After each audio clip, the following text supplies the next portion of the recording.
وہ کچن میں کھڑی برتن دھو رہی تھی، تبھی اسے اپنے پیچھے کسی کی آہٹ سنائی دی تھی۔ اس نے مڑ کر دیکھا تو وہاں کوئی بھی نہیں تھا۔ وہ دوبارہ سے اپنے کام میں مگن ہو گئی۔ اسے جلد سے جلد برتنوں کا ڈھیر دھو کر اپنے کمرے میں جا کر پڑھائی کرنی تھی۔ کل صبح اس کا ایک بہت ہی اہم پیپر تھا، لیکن مومانی نے جان بوجھ کر اسے کاموں میں الجھا دیا تھا۔ وہ ہرگز نہیں چاہتی تھی کہ وہ پاس ہو جائے اور لوگ اس کی تعریف کریں۔ ان کی اپنی بیٹی تو ہر ایگزام میں فیل ہوتی تھی، اس لیے وہ اسے آگے بڑھتے ہرگز نہیں دیکھ سکتی تھی۔ جلدی جلدی برتن دھو کر اپنے دوپٹے کے پلو سے ہاتھ پونچھ کر لائٹ آف کر کے وہ کچن سے باہر نکلی۔ راہداری عبور کر کے ابھی وہ آخری کمرے کے قریب پہنچی ہی تھی کہ اسی وقت دوبارہ سے اسے کسی کی آہٹ سنائی دی تھی۔ اس کے قدم رکے، پھر اس نے خالی پڑی راہداری پر ایک نگاہ ڈالی، لیکن وہاں پر کچھ نہیں تھا۔ شاید یہ میرا وہم ہو، میں کچھ زیادہ ہی سوچنے لگ گئی ہوں۔ اپنا سر جھٹکتی وہ اس کمرے میں چلی گئی۔ وہ چھوٹا سا کمرہ اس کا مسکن تھا، جہاں سانس لینے کی بھی ٹھیک سے کوئی جگہ نہیں تھی، بلکہ یہاں اس کی مومانی نے کاٹ کباڑ رکھا ہوا تھا، اور ایک بیڈ بھی تھا جہاں وہ سوتی تھی اور سائڈ پر اپنے سامان وغیرہ کو رکھ دیتی تھی۔ اس کا سامان بھی تھوڑا سا ہی تھا، ایک چھوٹا سا صندوق تھا جس میں وہ اپنے کپڑے اور ضرورت کی چیزیں رکھتی تھی، اور وہیں اپنا کالج کا بیگ بھی ایک طرف رکھ دیتی تھی۔ پنکھے نام کی کوئی چیز اس کمرے میں نہیں تھی۔ ویسے بھی سردیوں کا موسم تھا، لیکن گرمیوں میں رہنا تو عذاب ہو جاتا تھا۔ سر داہ بھر کر وہ اپنے بستر کی طرف بڑھی، بیگ کھول کر کتابیں نکالیں اور اپنی پڑھائی میں جھک گئی۔ کل صبح کا پیپر کافی مشکل تھا اور ابھی سے پوری رات بیٹھ کر تیاری کرنی تھی۔ تقریباً آدھا گھنٹہ ہوا تھا اسے پڑھائی کرتے ہوئے۔ اسی وقت دروازے پر دستک سنائی دی۔ اب کون آ گیا اس وقت؟ خواہ مخواہ میں مجھے پریشان کرتے ہیں، سکون سے بیٹھ کر مجھے پڑھائی بھی نہیں کرنے دیں گے یہ لوگ۔ بڑبڑاتے ہوئے وہ اٹھی اور دروازہ کھولا تو سامنے کھڑے عمیر کو دیکھ کر اس کی سانس اکھڑ سی گئی۔ اب آپ یہاں کیا کر رہے ہیں؟ اس نے ڈرتے ڈرتے ادھر ادھر دیکھا۔ وہ جانتی تھی رات کے اس پہر عمیر کے آنے کا کیا مطلب ہے۔ پچھلے کئی سالوں سے وہ اس شخص کی بدتمیزی برداشت کر رہی تھی۔ دیکھیں، اس وقت آپ یہاں پر مت رکیں، یہاں سے چلے جائیں۔ جو بھی کام ہے وہ آپ جا کر مومانی سے کہیں۔ یہ کہتے ساتھ ہی اس نے دروازہ بند کرنا چاہا، لیکن عمیر نے دوسرا پاؤں اڑا دیا اور دروازہ بند کرنے سے اسے روک دیا۔ دیکھیے عمیر بھائی، اس طرح سے مت کریں۔ وہ روحانسی انداز میں اس سے مخاطب ہوئی تو عمیر نے نشے میں ڈوبی ہوئی نگاہیں اٹھا کر اس کے چہرے کی طرف دیکھا۔ کیا کروں جب تک تمہیں دیکھتا نہیں سکون نہیں ملتا؟ کتنی بار کہا ہے ایک رات مجھے خوش کر دو، اس کے بعد تم جو چاہو گے وہ تمہیں ملے گا۔ میری ماں تم پر بہت ظلم کرتی ہے، میں تو تمہیں ظلم سے باہر نکالنا چاہتا ہوں۔ بیہودہ انداز میں وہ کہتے زور زور سے ہنسنے لگا۔ یہ آپ کس طرح کی باتیں کر رہے ہیں؟ مجھے آپ کی کوئی ہمدردی نہیں چاہیے، میں ایسی ویسی لڑکی نہیں ہوں۔ وہ روتے ہوئے اپنی صفائی پیش کر رہی تھی، لیکن عمیر تو اسے نہ جانے کیا سمجھتا تھا۔ تم یہاں مفت میں رہ رہی ہو، کچھ تو خراج وصول کرنا ہی پڑے گا۔ چلو یہاں رہنے کا کرایہ دو، پیسے تو تمہارے پاس ہے نہیں، اس لیے میری خواہش پوری کرو۔ یہ کہتے اس نے آرزو کا ہاتھ زور سے پکڑ لیا۔ آرزو کو سمجھ نہیں آئی کہ وہ خود کو کیسے اس کے جنگل سے نکالے، اس لیے اس نے اپنے ناخن اس کے ہاتھ پر زور سے دبوچے۔ یہ اچانک حملہ تھا، عمیر سنبھل نہیں پایا اور بس یہی چند لمحے اس کے لیے کافی تھے۔ اس نے جھٹ سے دروازہ بند کیا اور اندر سے کنڈی لگا لی۔ دل اس کا بہت تیزی سے دھڑک رہا تھا۔ وہ روتے ہوئے اپنے بستر پر آ کر بیٹھ گئی۔ یا اللہ، میرے پاس کوئی بھی ایسا نہیں جو میری عزت کی حفاظت کے بارے میں سوچے۔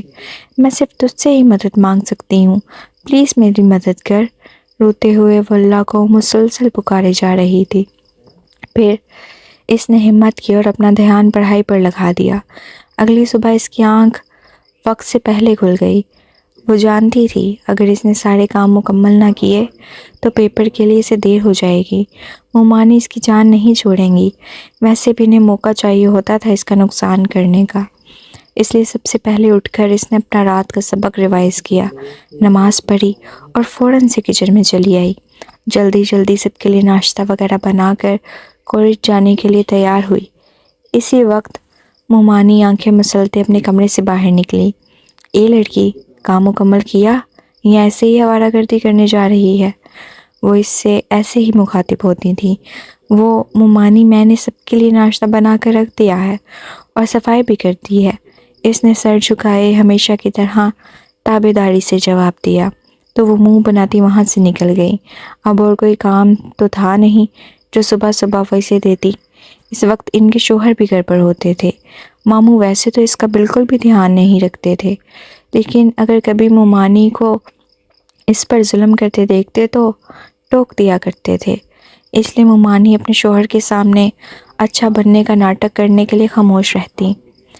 لڑکی، میں تمہارے ماموں کے کہنے پر تمہیں کالج جانے دے رہی ہوں، لیکن واپس جلدی آ کر گھر کے کام کاج کرنا۔ اگر تم نے وہیں رکنے کی سوچی تو میں وہیں آ کر تمہاری چٹیاں پکڑ کر تمہیں گھسیٹتے ہوئے گھر واپس لاؤں گی۔ ہمیشہ کی طرح اسے دھمکاتے وہ واپس اپنے کمرے میں سونے کے لیے چلی گئیں۔ صبح صبح اٹھ کر وہ اس کی خوب بے عزتی ہی کرتی اور تانے مار کر واپس سر منہ لپیٹ کر سو جاتی۔ یہی ان کا روز کا معمول تھا۔ وہ جلدی جلدی گھر سے باہر نکلی۔ ابھی بس اسٹاپ تک پہنچی ہی تھی کہ اس وقت بائک پر سوار عمیر وہاں پر آ گیا۔ ارے بیبی، یہاں اکیلی کھڑی کیا کر رہی ہو؟ جب مجھ جیسا ہینڈسم لڑکا تمہاری خدمت کو موجود ہے تو کیوں تم میں اپنا رنگ جلاتی ہو؟ اس نے انتہائی بیہودہ انداز میں سے مخاطب کرتے کہا۔ تو اس کے اس انداز کو دیکھ کر اس کے پاس کھڑے لوگ عجیب سی نظروں سے آرزو کو دیکھنے لگے۔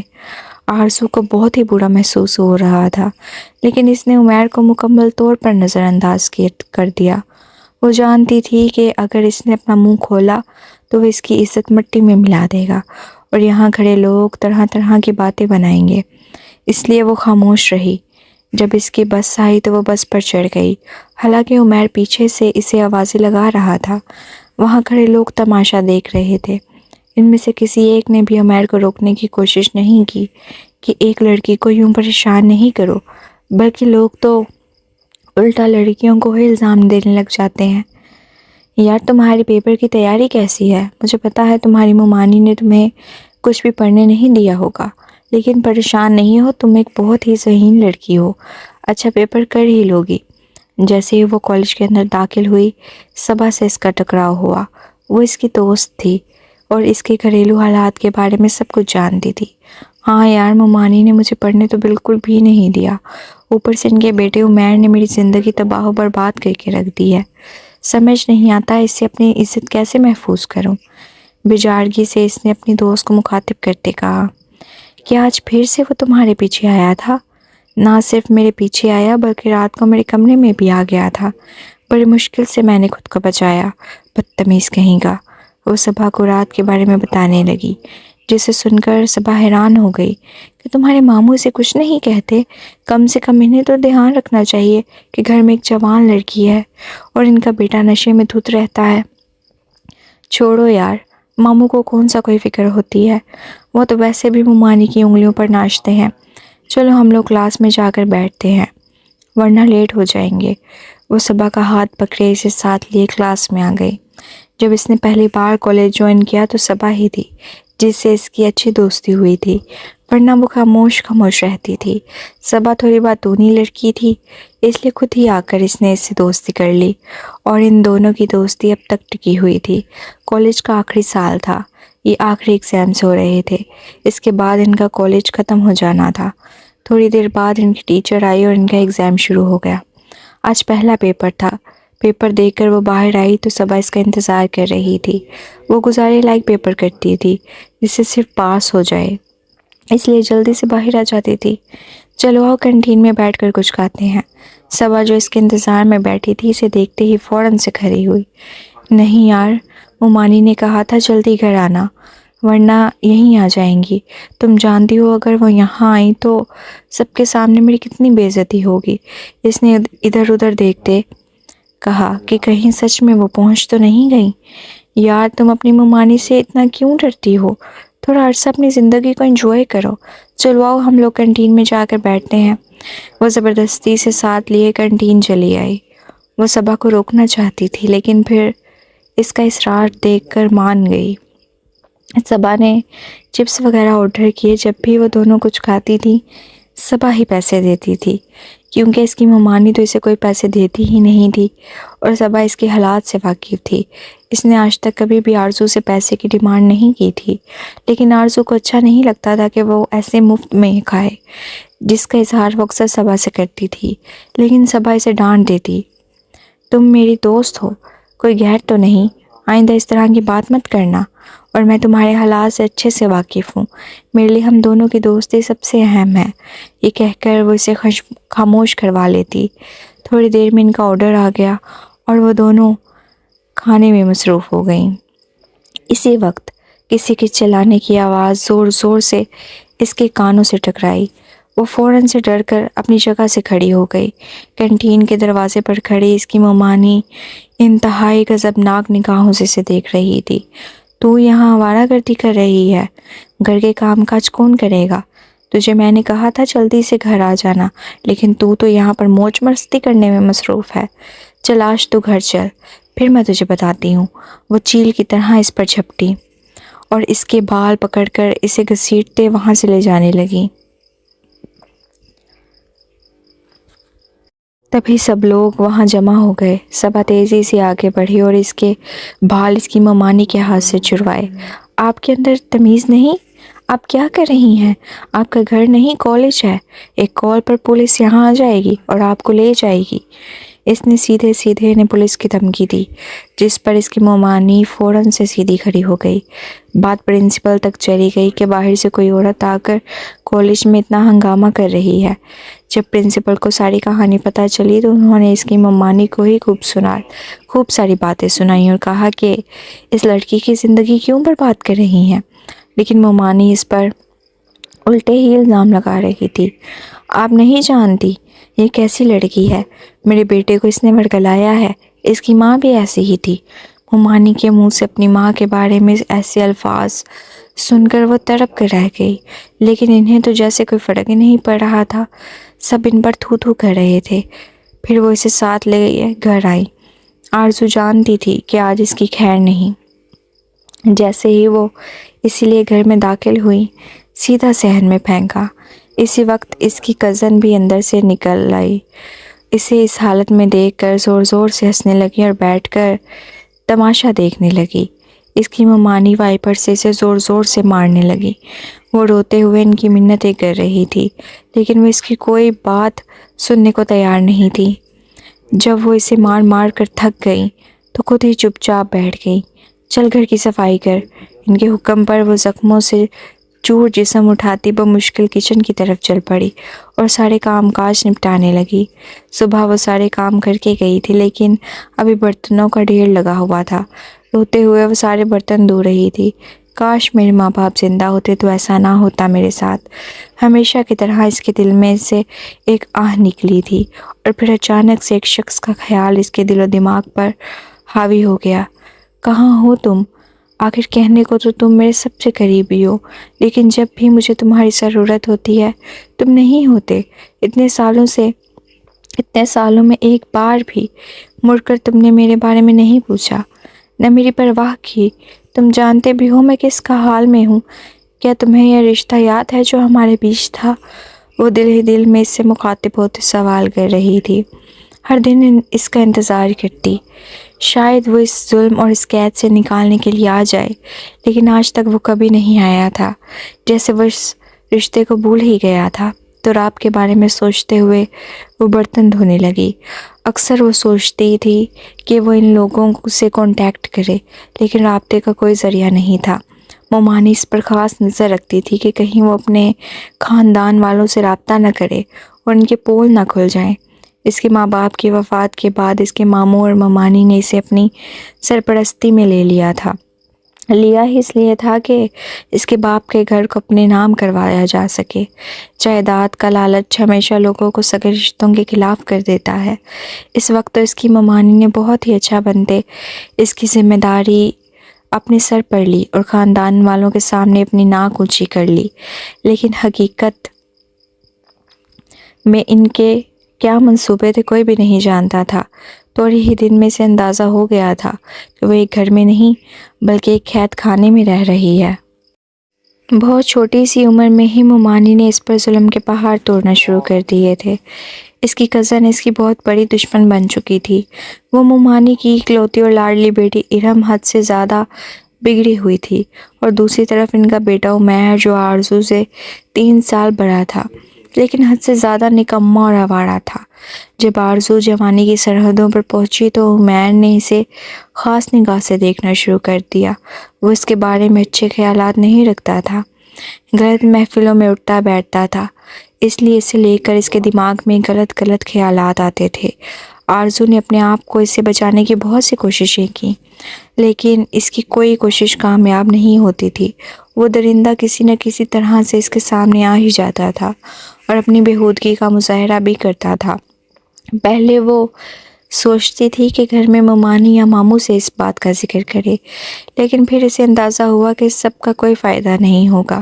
مگر ایک دن ہمت کر کے اس نے مومانی سے ہچکچاتے کہہ ہی دیا، مومانی، عمیر بھائی اکثر ہی رات کو میرے کمرے میں آ جاتے ہیں، پلیز آپ انہیں اس چیز سے منع کریں۔ وہ ان کے سامنے سر جھکائے کھڑے التجا کر رہی تھی۔ مومانی کا غصہ اس کی بات سن کر آسمان کو چھونے لگا۔ انہوں نے پاس پڑا گلدان اٹھا کر اس کے سر پر دے مارا۔ تمہارے اندر اتنی ہمت کیسے ہوئی میرے معصوم بچے پر الزام لگانے کی؟ یہ دیکھو بد کردار تو تم ہو، ضرور تم نے خود ہی اسے اپنے جال میں پھنسانے کی کوشش کی ہوگی۔ انہوں نے سرے سے ہی اس کی بات کو نظر انداز ہی کر دیا۔ وہ ہکا بکا ان کا منہ دیکھتی رہ گئی۔ اسے اندازہ ہی نہیں تھا کہ وہ اس پر ہی الٹا الزام لگا دیں گی۔ وہ چپ چاپ وہاں سے واپس اپنے کمرے میں آ کر بیٹھ گئی۔ وہ چاہے کچھ بھی کر لیتی، لیکن یہاں کوئی بھی اس کی بات کا یقین نہیں کرتا تھا، الٹا اس کے کردار پر باتیں کی جاتی۔ اس دن کے بعد سے اس کی مومانی نے اس پر مزید سختی کرنا شروع کر دی۔ جب وہ کالج میں پہنچی تو ان کی پوری کوشش تھی کہ وہ اسے پڑھنے نہ دیں، لیکن نہ جانے کیا سوچ کر ماموں نے اسے کالج میں داخل کی اجازت دے دی۔ شاید وہ خاندان بھر کے سامنے اپنا سر اونچا رکھنا چاہتے تھے، ورنہ لوگ طرح طرح کی باتیں کرنا شروع ہو گئے تھے کہ بچی کی جائیداد کے لیے ہی ان لوگوں نے اسے اپنی سرپرستی میں لیا ہے۔ اور یہ تو سچ تھا، لیکن مومانی اور ماموں سے یہ سچ بالکل بھی برداشت نہیں ہوتا تھا۔ مومانی تو اسے نوکرانی بنا کر ہی رکھتی تھی۔ عمیر نے بھی اس کا پیچھا نہ چھوڑا۔ وہ پوری رات ڈر کے مارے سو نہ پاتی، صرف اور صرف اپنی حفاظت کے لیے، تاکہ اس کی عزت پر کوئی کسی بھی طرح سے ہاتھ نہ ڈال سکے۔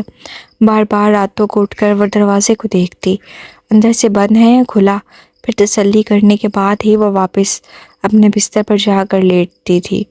روز یہی سب ہوتا تھا، اس کی نیند بھی پوری نہیں ہوتی تھی۔ خوف اس کے دل میں گھر کر گیا تھا، اور آج جو مومانی نے کالج میں تماشا کیا تھا، اس کے بعد وہ کالج میں کسی کے سامنے سر اٹھانے کے قابل نہیں رہی تھی۔ اگلے دن جب وہ پیپرز دینے گئی تو سب اس کی طرف دیکھ کر زور زور سے ہنس رہے تھے، اور کوئی افسوس کر رہا تھا۔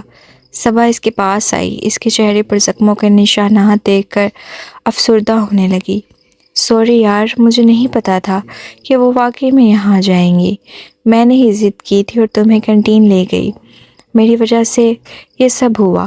وہ روتے ہوئے اس سے معافی مانگ رہی تھی، جس پر آرزو نے اسے کہا، ایسا کچھ نہیں ہے، تمہاری کوئی غلطی نہیں، انہیں بس موقع چاہیے تھا مجھے بے عزت کرنے کا، اور پھر یہ موقع انہیں مل گیا۔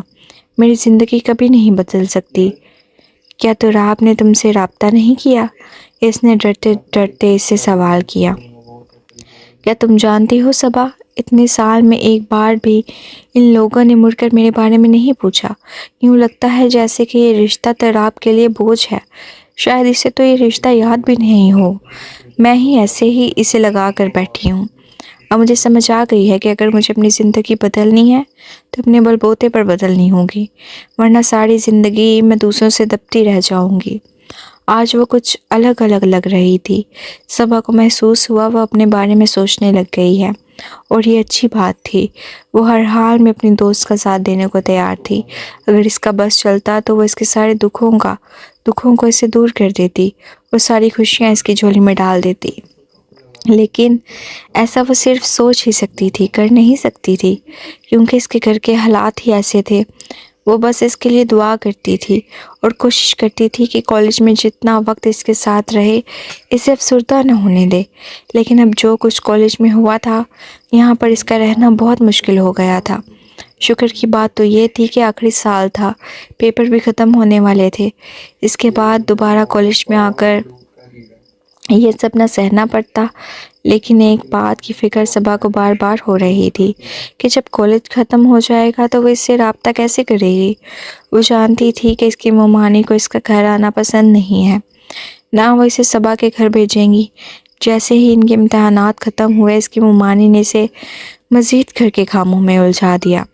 بہت مزے کر لیے تو نے، اب گھر کے کام کاج کر، خبردار جو تو نے کام سے دل چرایا، پڑھائی کا بہانہ بھی نہیں تیرے پاس اب۔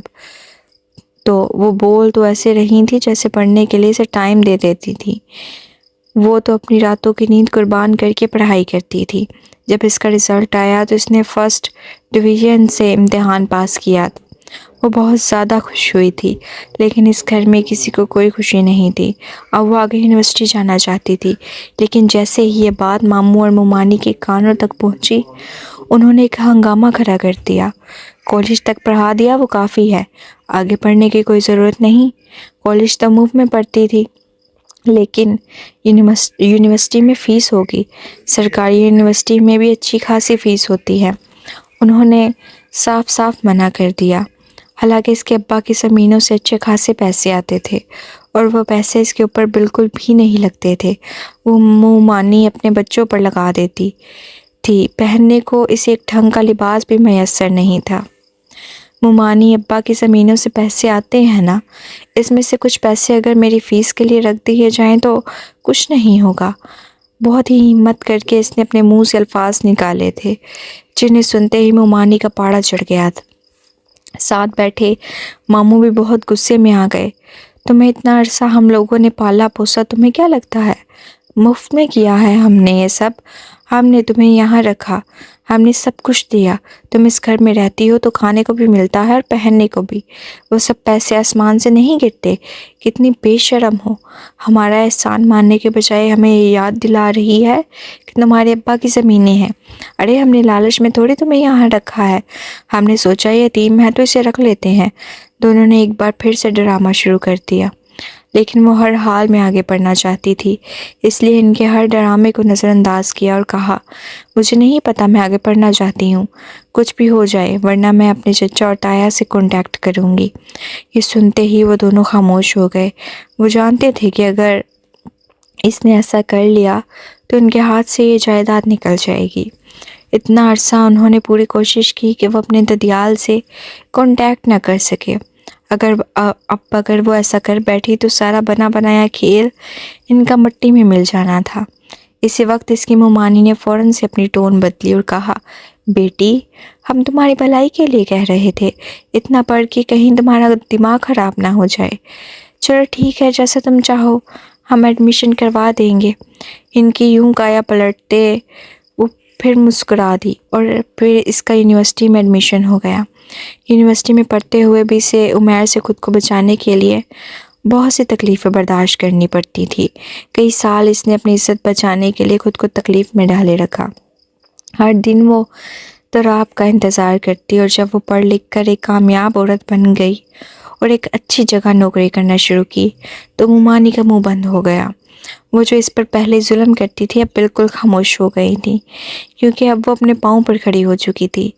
اسی طرح کا ظلم برداشت نہیں کر سکتی تھی، لیکن عمیر نے اپنی حرکتیں اب بھی بند نہیں کی تھیں۔ وہ کسی نہ کسی طرح اس کی عزت خراب کرنا ہی چاہتا تھا۔ ایک دن اس نے سارے محلے والوں کے سامنے آدھی رات کو چلا چلا کر اس پر الزام لگایا کہ رات کے وقت مجھے یہ اپنے کمرے میں بلا رہی تھی۔ سارے محلے والے یہ سن کر آرزو پر تھو تھو کرنے لگے کہ شکل سے تو بہت معصوم لگتی ہے اور حرکتیں ایسی کرتی ہے۔ مومانی نے بھی اس کے خلاف بہت سی باتیں کی، کہنے لگی ہم نے تو یتیم سمجھ کر رکھا تھا، یہ تو ہمارے بیٹے پر ڈورے ڈال رہی ہے۔ اتنے عرصے سے اس کی عزت پر ہم نے سنبھال کے رکھی تھی، لیکن آج تو اس نے حد ہی کر دی۔ یہ سن کر وہ سخت پریشان ہو گئی۔ وہ ہر ایک کو اپنی صفائی پیش نہیں کر سکتی تھی۔ وہ جانتی تھی کہ ایک بار اس کے کردار پر دھبا لگ گیا ہے تو اب وہ شاید زندگی بھر نہیں بھولے گا۔ وہ بالکل خاموش ہو کر ایک طرف بیٹھ گئی۔ لوگوں کے سوالات کے جوابات بھی نہیں دیے، کیونکہ لوگوں نے اپنے جواب بھی خود ہی اخذ کر لیے تھے۔ وہ رات اس پر بہت ہی بھاری گزری تھی۔ وہ جو سمجھ رہی تھی کہ اب سب کچھ ٹھیک ہونے لگا ہے، لیکن عمیر کی اس حرکت نے سب برباد کر دیا تھا۔ مومانی جانتی تھی کہ حقیقت کیا ہے اور ان کا بیٹا کیسا ہے، لیکن اس کے باوجود وہ اپنی جیت کی خوشیاں منا رہی تھیں۔ اسے ذلیل ہوتا دیکھ کر انہیں ایک انجانی سی خوشی محسوس ہوتی تھی۔ اگلے دن جب وہ جاب کے لیے گھر سے نکلنے لگی تو اپنی چادر اوڑھ رہی تھی، تبھی مومانی پیچھے سے آتے سے آواز دیتے ہوئے کہنے لگی، یہ چادر اوڑھنے کا ڈرامہ نہ کرو، سارے محلے والے تمہاری حقیقت سے واقف ہو چکے ہیں۔ اتنی بڑی چادر اوڑھ کر گھر سے ایسے نکلتی ہو جیسے بڑی ہی کوئی پاک باز ہو، لیکن رات کو کیا حرکتیں کرتی ہو یہ سب نے دیکھ لیا ہے۔ اس کا دل کیا مومانی کو مڑ کر ایک کراڑا قسم کا جواب دے، لیکن پھر کچھ سوچ کر خاموش ہو گئی۔ اس سب کا کوئی فائدہ نہیں تھا، انہوں نے اپنی بد زبانی نہیں چھوڑنی تھی۔ وہ ہر گزرتے دن کے ساتھ اسے اور بے عزت کرتی جا رہی تھی، نہ جانے اس کے نام کے ساتھ کیسے کیسے قصے جوڑ رہی تھی۔ اور پھر ایک دن وہ ہو گیا جو اس نے سوچا بھی نہیں تھا۔ دوپہر کے وقت وہ کمرے میں بیٹھی اپنی کچھ فائلیں دیکھ رہی تھی۔ آج اتوار کا دن تھا اور وہ گھر پر تھی۔ اسی وقت باہر کے دروازے پر زور زور سے دستک ہوئی۔ وہ جانتی تھی کہ اسے ہی دروازہ کھولنا ہوگا، کیونکہ گھر میں کوئی اور اپنی جگہ سے ہلتا نہیں تھا۔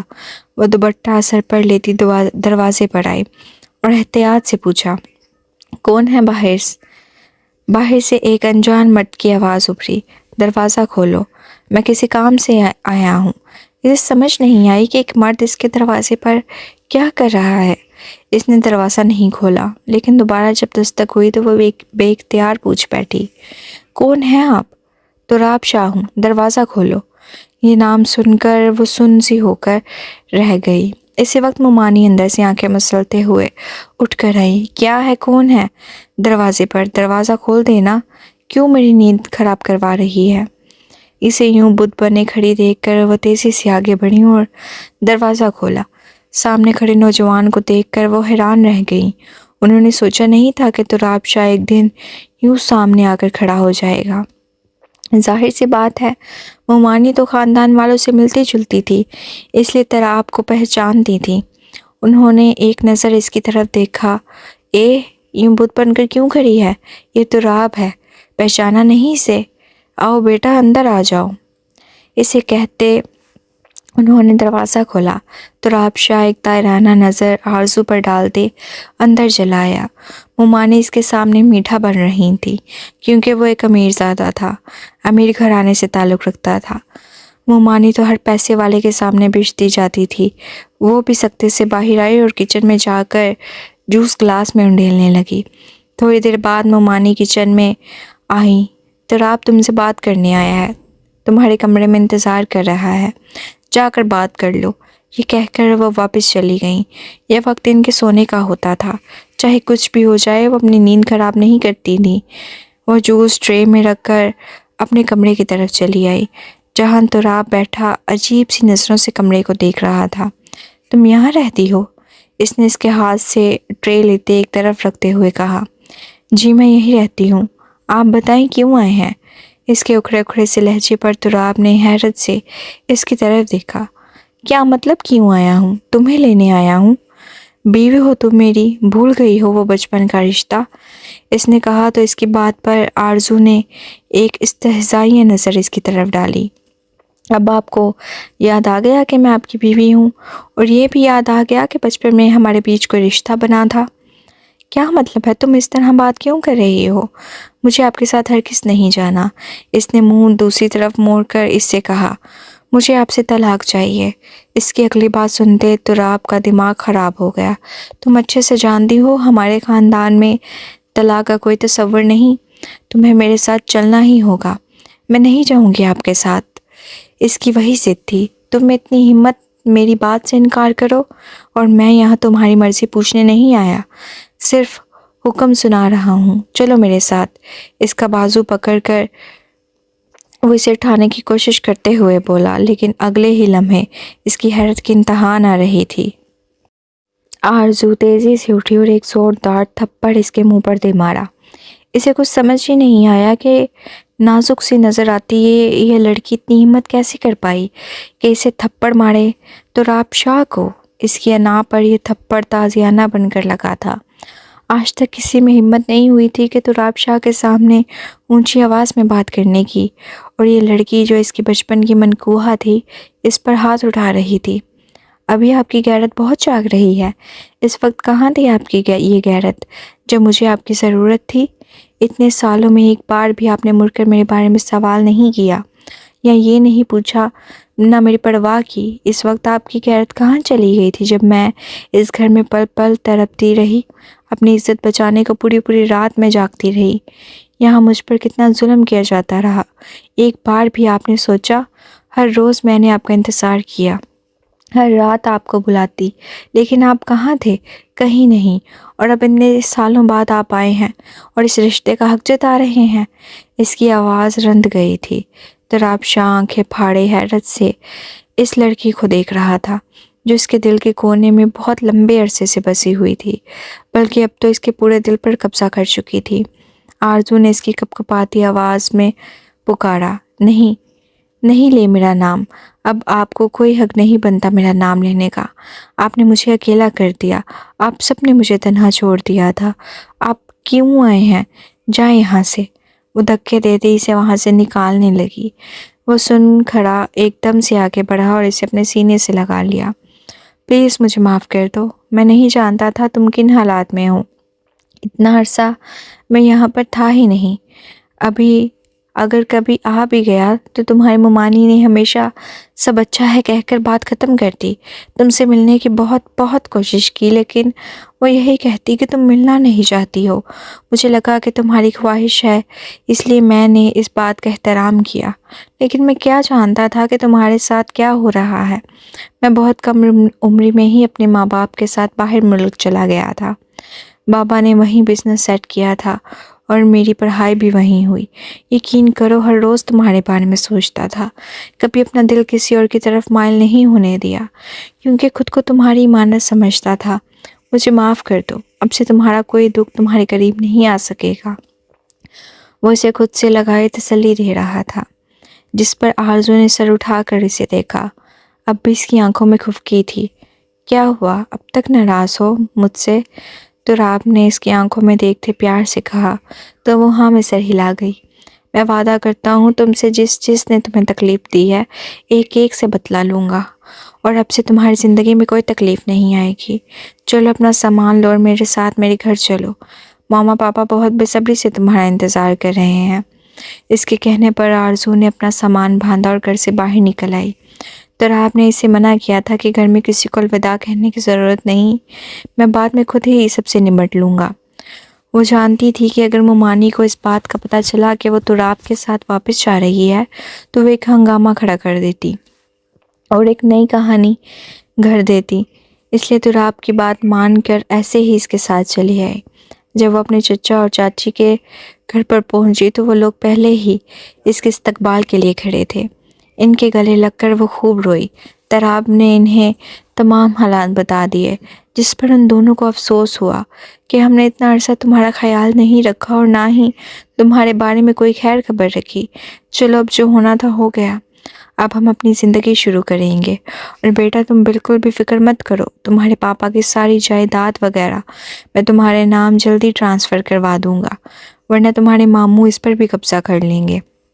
اور پھر اپنے وعدے کے مطابق اگلے دن ہی اس کے چچا نے سارا انتظام کر لیا اور تراب کے ساتھ مل کر اس کی جائیداد اس کے نام کروا دی۔ اس کی ممانی کو جب پتہ چلا کہ وہ تراب کے ساتھ چلی گئی ہے تو بہت بڑا واویلا مچایا، یہاں تک کہ ان کے گھر پہنچ کر بھی اس پر خوب الزامات لگائے۔ یہ پہلے میرے بیٹے کو پھنساتی تھی اور محلے کے لڑکوں کو بھی اپنے جال میں پھنسایا، اب تمہارے ساتھ آ گئی ہے، جیسے یہ بہت پاکیزہ ہے۔ یہ سن کر تراب کو بہت غصہ آیا۔ آپ کے اندر اتنی ہمت کیسے آ گئی کہ آپ میری بیوی کے بارے میں ایسی باتیں کریں؟ اپنی بیوی کو میں سب سے زیادہ اچھے سے جانتا ہوں۔ اس نے یہ کہہ کر ان کا منہ بند کروا دیا۔ اصل میں اس کی مومانی چاہتی تھی کہ وہ آرزو سے رشتہ توڑ دے اور ان کی بیٹی سے اس کی شادی ہو جائے، لیکن جب ایسا نہیں ہوا تو انہیں آرزو سے شدید حسد محسوس ہونے لگا۔ ویسے بھی وہ اسے کہیں خوش نہیں دیکھ سکتی تھیں۔ انہی دنوں ایک خبر آئی کہ عمیر کو پولیس نے گرفتار کر لیا ہے۔ وہ کچھ لڑکیوں کو سرے عام پریشان کرنے کی کوشش کر رہا تھا اور ان کی عزت پر حملہ کر رہا تھا۔ تبھی پولیس آئی اور اسے گرفتار کر کے لے گئی۔ ویسے بھی وہ لڑکیاں امیر گھرانوں کی تھیں، اتنی آسانی سے عمیر کو چھوڑنے والی نہیں تھیں۔ سب کے سامنے اب حقیقت آ گئی تھی کہ مومانی کا اپنا بیٹا ہی خراب تھا۔ آرزو نے کبھی بھی اسے بہلایا پھسلایا نہیں تھا، بلکہ وہ بیچاری تو اپنی عزت کے لیے خود کو تکلیف میں مبتلا رکھتی تھی۔ تراب کے گھر آئے اسے 3 مہینے ہو چکے تھے، لیکن وہ الگ کمرے میں رہتی تھی۔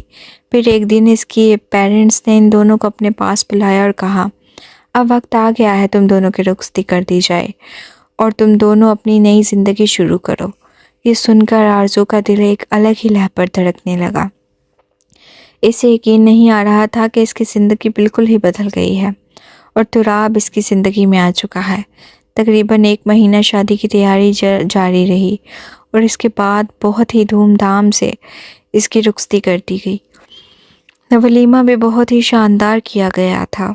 تراب نے اس سے وعدہ کیا تھا کہ وہ اسے ہر پل خوشیاں دے گا اور وہ اپنا یہ وعدہ پورا کر رہا تھا۔ شادی کے فوراً بعد وہ اسے اپنے ساتھ لیے ہنی مون کے لیے پیرس چلا آیا۔ یہاں کی خوبصورتی دیکھ کر وہ دنگ رہ گئی تھی۔ یہاں وہ ایک مہنگے ہوٹل میں رکے تھے جہاں پر ہر طرح کی سہولیات میسر تھیں۔ وہ جس بھی چیز پر ہاتھ رکھ دیتی تراب بلا جھجک اسے وہ خرید دیتا تھا۔ وہ اس کی کوئی خواہش ادھوری نہیں رہنے دیتا تھا۔ ایک لمبے ہنی مون سے جب وہ واپس آئے تو وہ پوری طرح سے گھرداری میں لگ گئی۔